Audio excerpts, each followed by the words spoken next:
Praise the lord. మన ప్రభువైన యేసుక్రీస్తు నామంలో మీ అందరికీ నా హృదయపూర్వకమైన వందనాలు.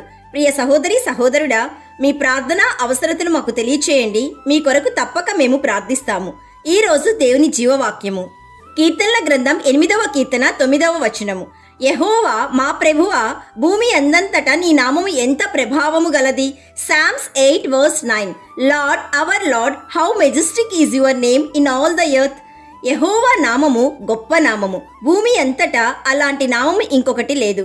యెహోవా నామము నిత్యము ఉండేటువంటి నామము. ప్రియ సహోదరి సహోదరుడా, నీవు ఆయన నామమును పలుకుతుంటే యెహోవా ఎవరో నీకు అర్థమవ్వాలి. ఆయనను నీ హృదయం అంతా నింపుకోవాలి. అప్పుడు నీవు పలికే మాటలకు అర్థం ఉంటుంది. అంతేకాని ఊరికే ఆయన నామము తెలుసు కదా అని రకరకాలుగా పలకడం కాదు.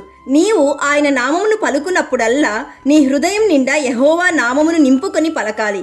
ఎందుకంటే యెహోవా నామము మహత్యము గల నామము, బలము గల నామము, శక్తి గల నామము, సామర్థ్యం గల నామము, ఆశ్చర్యమైన నామము, బ్రహ్మాండమైన నామము, అద్భుతమైన నామము, ప్రభావము గల నామము, ఉన్నతమైన నామము, గొప్ప నామము, ఘనమైన నామము.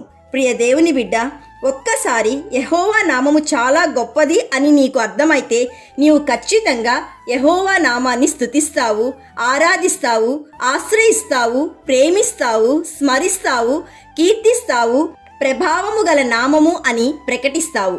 My dear friend, honour the lord for the glory of his name, worship the lord in the splendour of his holiness.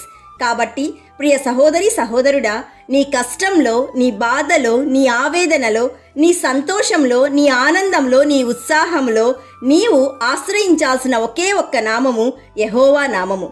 ప్రార్థన చేసుకుందాం, ఏకీభవించండి. యేసయ్య, ఈరోజు మాకిచ్చిన జీవవాక్యంను బట్టి నేను స్తుతిస్తున్నాము. తండ్రి, మేము నీ నామమును ఆరాధించుటకు, కీర్తించుటకు, మహిమపరచుటకు కృప దయచేయండి. యేసయ్య, ఈరోజు జీవవాక్యం వింటున్న ప్రతి ఒక్కరూ, వారి కుటుంబాలు నీ నామ మహిమార్థకరంగా జీవించుటకు కృప దయచేయమని మహిమా ప్రభావము గల యేసయ్య నామంలో అడుగుచున్నాము తండ్రి. ఆమెన్. God bless you.